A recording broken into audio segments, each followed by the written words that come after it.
So hello student, आज के lecture में हम क्लीन क्लोजर और क्लीन पॉजिटिव को कवर करेंगे। तो लास्ट लेक्चर में हमने इनपुट अल्फ़ाबेट पढ़ी, उनके बेसिस पर हमने स्ट्रिंग जनरेट करी और फाइनली हमने लैंग्वेज भी कवर करी। तो उसी को आगे हम कंटिन्यू करते हैं। तो गिवन इनपुट अल्फ़ाबेट के बेसिस पर आपकी जो भी स्ट्रिंग पॉसिबल स्ट्रिंग्स हैं हर एक लेंथ की, वो आपके क्लीन क्लोजर में जाती हैं। तो क्लीन क्लोजर बेसिकली रिप्रेजेंट करते हैं हम इनपुट अल्फ़ाबेट के ऊपर एज ए सबस्क्रिप्ट स्टार, जिसको क्लीन स्टार भी बोलते हैं। इसमें आपकी जो स्ट्रिंग जाएंगी वो लेंथ 0 की इंक्लूड होगी, जिसको नल स्ट्रिंग कवर होगा। इसमें लेंथ 1 की इनपुट स्ट्रिंग, लेंथ 2 की input string, up to infinity string आपकी जाएंगी। तो जो आपकी नल स्ट्रिंग है, जिसको यहाँ पर बोला जाएगा एप्सिलॉन और नल, बहुत ज़्यादा बुक जो आपकी रेफ़र होती हैं उसमें आपकी काफ़ी जगह आप लैम्डा से भी पढ़ेंगे। तो हम इस पूरी प्लेलिस्ट में नल स्ट्रिंग को एप्सिलॉन ही लिखेंगे, रिप्रेजेंट करेंगे। अब मुझे अगर मेरे पास इनपुट अल्फ़ाबेट है, फॉर एग्ज़ाम्पल ए एक सिंगल, तो अगर मैं 1 लेंथ की स्ट्रिंग की बात करूँ तो मेरी स्ट्रिंग क्या क्या हो सकती है। लेंथ 1 के लिए सिंगल ए। अगर मेरे पास इनपुट स्ट्रिंग 2 लेंथ की लेनी है, जो कि जबकि मेरे पास इनपुट ए है, तो मेरे एक स्ट्रिंग जनरेट होगी।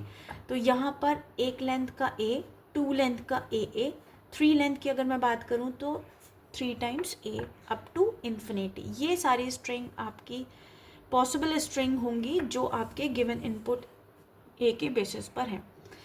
एक और एग्जांपल लेते हैं जहाँ पर हमारी लेंथ है और इनपुट स्ट्रिंग्स हैं हमारी 2 इनपुट हमारे पास गिवन है, एक है 0 और एक है 1। इसके रेस्पेक्ट में हमारे पास क्लीन क्लोजर क्या क्या आएगा। तो सबसे पहले क्लीन क्लोजर में आपका क्या जाएगा, नल स्ट्रिंग। नल स्ट्रिंग मतलब 0 लेंथ की स्ट्रिंग, जिसमें आपकी कोई भी ना तो 0 इंक्लूड होएगा ना 1 इंक्लूड होगा।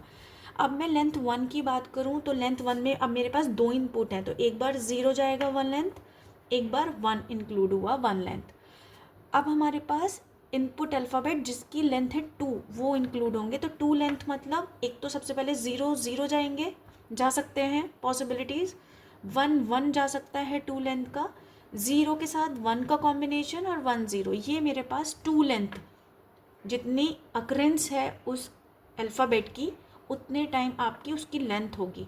ठीक है, ये 2 2 2 और आपका ये 2। अगर मैं 3 लेंथ की बात करूँ इनपुट की, तो क्या क्या पॉसिबिलिटीज़ हो सकती हैं। अगर मेरे पास इनपुट अल्फ़ाबेट है 0 और 1, तो 0 0 0, 1 1 1 और 0 1 के कॉम्बिनेशन, वो कुछ भी हो सकते हैं। तो सेम पोजीशंस आपकी यहाँ पर जाएंगी।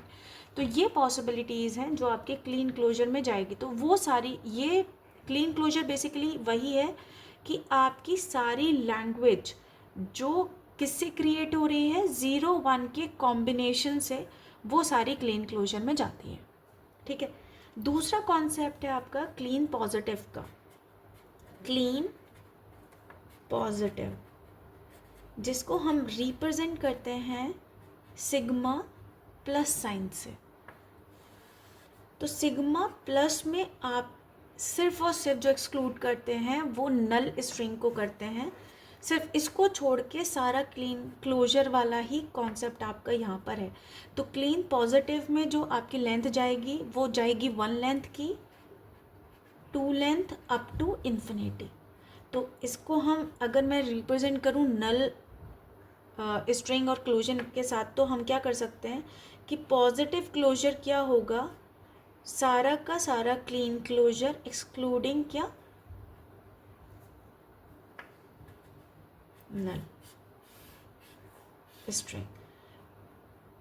ठीक है, तो अगर मैं सिंगल ए लेंथ की बात करूं, अगर मेरे पास इनपुट अल्फ़ाबेट है ए, एक सिंगल इनपुट अल्फ़ाबेट, तो मेरे पास पॉजिटिव क्लोजर क्या होगा, ए, 2 लेंथ का A, 3 length A up to infinity. Thank you.